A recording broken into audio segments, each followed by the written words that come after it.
श्रील प्रभुपाद जी ने एक बार प्रभुपाद जी बता रहे थे कि उनके गुरु श्रील भक्ति सिद्धांत सरस्वती ठाकुर महाराज वो ऐसा कहते थे कि कृष्ण को देखने का प्रयास मत करो, कोई फ़ायदा नहीं होगा, तुम्हें दिखाई नहीं देंगे, क्योंकि श्री कृष्ण कह रहे हैं अवजानन्ति मां मूढ़ा मानुषिम तनुमाश्रितम।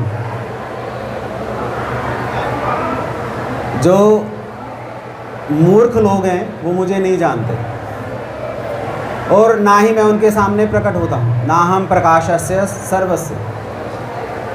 जो मूर्ख लोग हैं मैं उनके सामने प्रकट नहीं होता। तो हम तो मूर्ख हैं। मूर्ख क्या है? वो तो छोटा सा शब्द है मूर्ख। तो भक्ति सिद्धांत कहते हैं कि हमें भगवान को देखने का प्रयास नहीं करना चाहिए, सेवा इस तरीके से करो कि कृष्ण आपको देखने का प्रयास करे। श्रील भक्ति सिद्धांत सरस्वती महाराज का बहुत फेमस एक कोट है। तो इसी सिद्धांत को लेकर मदन मोहन जी स्वयं सनातन गोस्वामी के पास आए थे। पता ना मदन मोहन जी का इतिहास? तो वृंदावन में कोई पंडित जी थे चौबे जी के नाम से, उनके पास थे मदन मोहन।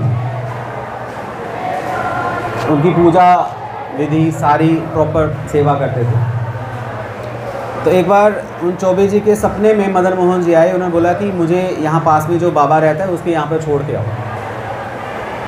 तो उनके सपने में आए मदन मोहन जी, और यही सपना सनातन गोस्वामी को भी आया कि मैं वहाँ पर हूँ, मुझे यहाँ पर लेकर आओ। तो पहले सपने में ना सनातन गोस्वामी ने कोई एक्शन लिया, ना चौबे जी ने एक्शन लिया, क्योंकि सनातन गोस्वामी को लगा शायद, क्योंकि सनातन गोस्वामी सहजिया नहीं है। जो लोग ये कहते हैं कि रात शाम सपने में आया, क्योंकि हमारी जो गौड़ीय संप्रदाय में हमें सिखाया जाता है कि ये सब फालतू की बातें हैं। बाई चांस अगर आपको लगे कि मुझ में भक्ति आ गई है, बाई चांस ऐसे ही लगे, तो छींटे मारने चाहिए ठंडे पानी के। डॉक्टर के पास जाकर मेडिसिन ले लेनी चाहिए, क्योंकि आपको भ्रम हो गया कि आपने भक्ति शुरू कर दी। भक्ति ठाकुर कह रहे हैं विषय दुर्जन सदा कामरत किछु नाही मोरगु।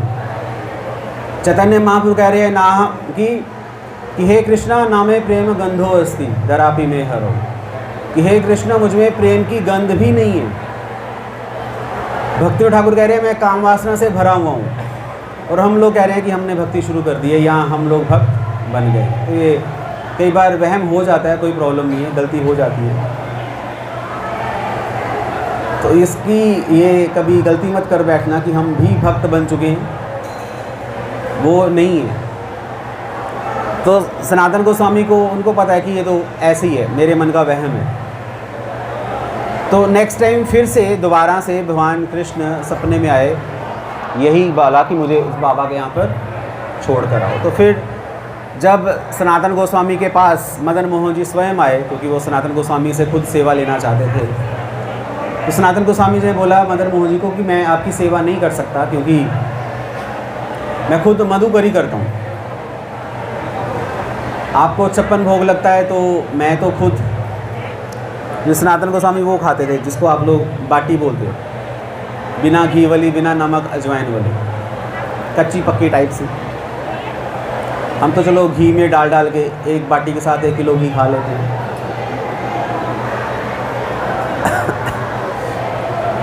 तो सनातन गोस्वामी ने मदन मोहन जी से बोला कि मैं आपकी सेवा नहीं कर सकता।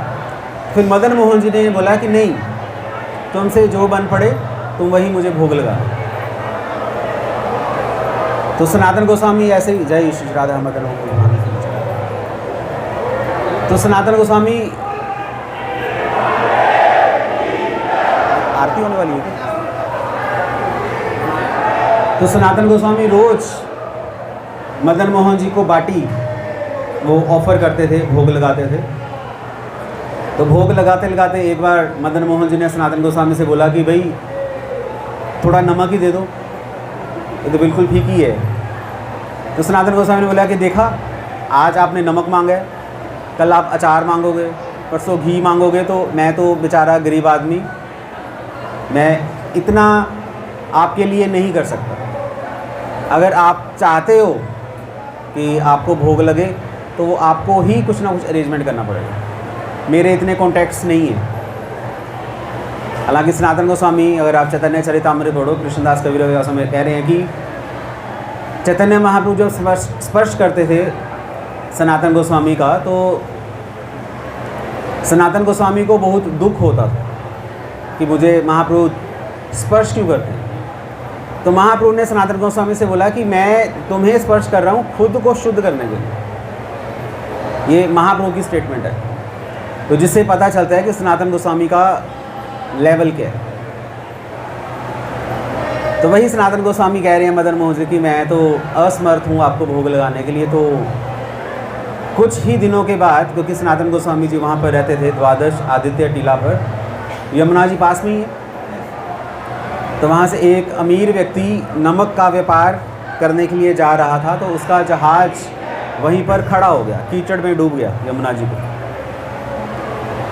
बहुत कोशिश की उसने जहाज़ को निकालने पर जहाज़ नहीं निकला। तो पता चला कि पास में एक बाबा जी रहते हैं, चमत्कारी बाबा जी, तो उनके पास जाकर अगर मैं कुछ मांगूँ तो शायद मेरा जहाज़ निकल जाए। तो वो व्यापारी जब गया सनातन गोस्वामी के पास, तो सनातन गोस्वामी ने बोला कि मैं तो कोई चमत्कारी बाबा नहीं हूँ, हाँ मदन मोहन जी हैं, तो मदन मोहन जी से अगर आप बोलो तो शायद कुछ हो सके, मैं कुछ नहीं कर सकता।